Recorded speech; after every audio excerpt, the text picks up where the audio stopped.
effective reps, training to failure, exhausting a muscle is not the only thing that causes muscle growth.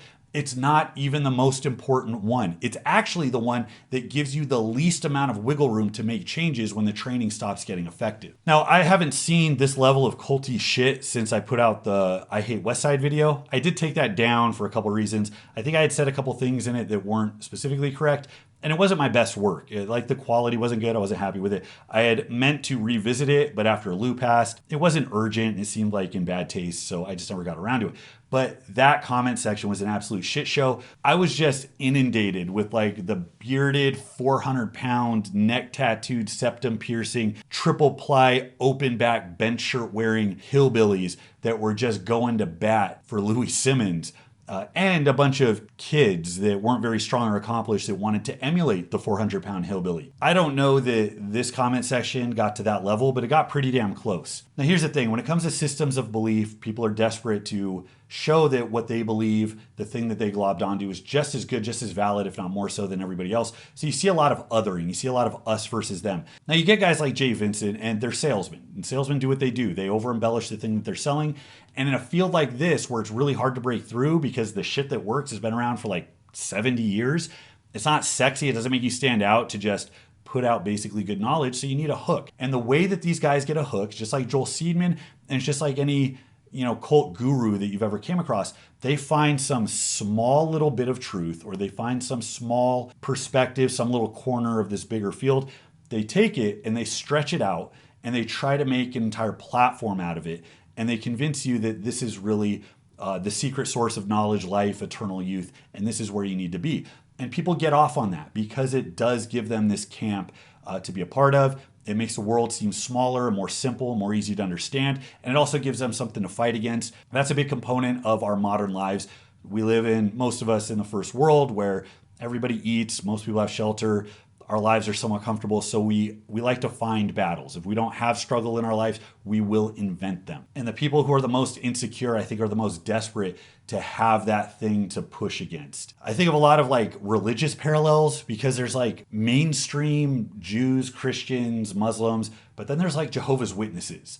Like they're like something else. They're a little off. And then beyond that, you get to like Heaven's Gate, where you got people wearing the white sneakers, drinking the Kool-Aid, waving at the comet, hoping astral Jesus picks them up and takes them to the promised land. So there's a spectrum, but everybody along that spectrum wants to believe that their stuff is just as good or reasonable or grounded as anybody else's, because you need to put that much stock into it, to buy into it to that degree. I can think of like Judaism, where they don't have the Christian mission of just wanting to proselytize everybody. They're elite, they're exclusive. Like you got to work hard. If you've married into a Jewish family and you're expected to convert, you got to put in work. And that's part of the reason why there's kind of this culture of excellence. They're high performers. Where on the other hand, you look at Jehovah's Witnesses, to stand out, they have a very specific method for getting their ranks up. And it involves scraping the bottom of the barrel. And that's how you get parents that won't let their kids celebrate birthdays, but then they're like raging alcoholics. These camps, like the Joel Seedman camp, the high intensity camp, these camps exist because they scrape the bottom of the barrel. And that is evident by the awful commentary in the comments. If I'm going down the list of things that I saw multiple people try to say that effort or failure or effective reps are the only thing that matters. I mean, even you can argue it's the most important thing, or that it's somehow uniquely better or different than any of the other things that trigger growth, but there were people saying it's the only thing that matters. That doesn't even make sense. And ask yourself, if that is the only thing that causes muscle growth, how do people that don't train to failure grow muscle? There is training density, there is volume in the form of tonnage, the number of lifts, the number of sets, the rep range you're working in. There's intensity, not just as effort, the way they use it, but in the textbook definition, which is the average load you're using. You can calculate absolute intensity. What's the heaviest weight you got to today? You can calculate average intensity. And all of these things are connected and they play together. And if you take any one of them and prioritize it, you are going to see adaptation specific to that. So what happens when you take a high intensity trainee who grew and got better, bigger, stronger off this method, but then they plateau? Because plateaus come for everybody. It doesn't matter how optimal your training threshold is. Whether you're cycling, swimming, or doing HIIT in the gym, eventually the same stimulus leads to an adaptation. It renders the stress inert. You stop adapting because your body registers it as like just another day at the office. What happens when that's the case? If you say, do another set, is the set as good? Is it as effective? No, probably not. You'll do a few reps less. You'll have a little more total cumulative fatigue. But in essence, you just doubled your volume. You doubled the number of lifts. You doubled the tonnage.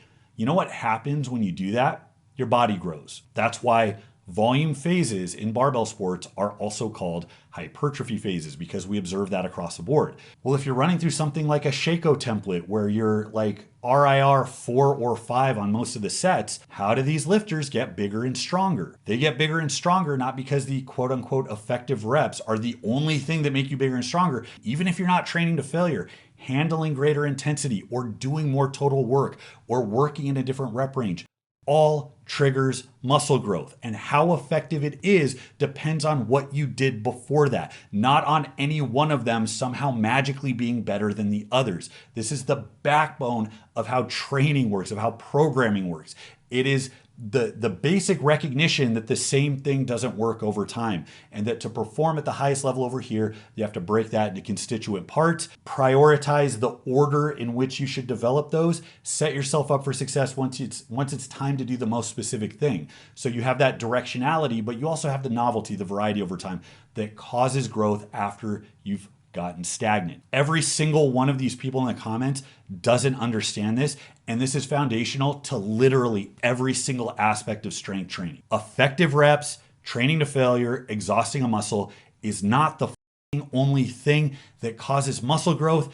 It's not even the most important one. It's actually the one that gives you the least amount of wiggle room to make changes when the training stops getting effective. And I went into the comments trying to be reasonable. I was looking for the person who is going to be the ambassador, the person with the education and the depth of knowledge and the practical experience. I was like, where's the Mike Israetel of HIIT?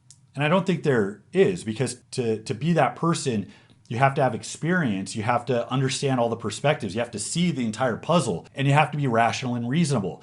And to be a proponent of high intensity, the way that these guys are, you have to have a lot of assumptions, a lot of beliefs that are not grounded in reality. So to be completely crystal clear, this is where I stand on HIIT. I believe the high intensity principles can absolutely work. I believe that they have worked for a lot of people, and I believe that there's trade-offs like with everything, and for some people the trade-offs might make sense. The issue I have is the claim that it is the only way to train, and all of these sub-beliefs that make up that belief that are all completely incorrect. The thing about effective reps and training to failure being the only thing that causes muscle growth is flat out false. It's not even worth considering or acknowledging.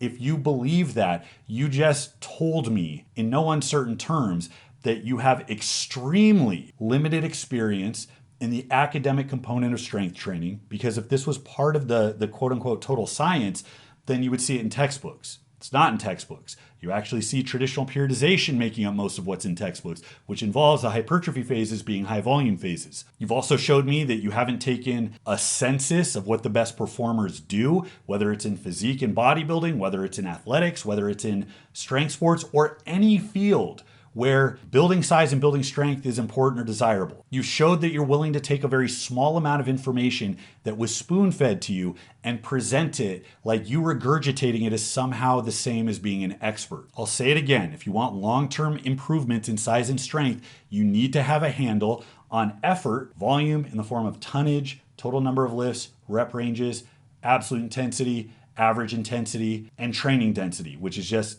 the work you do over time. Those are the big ones, and there's actually more than that. If you have a handle on those, that gives you a lot of tools to make changes to keep growing over time. This is how the best coaches in the world train their athletes.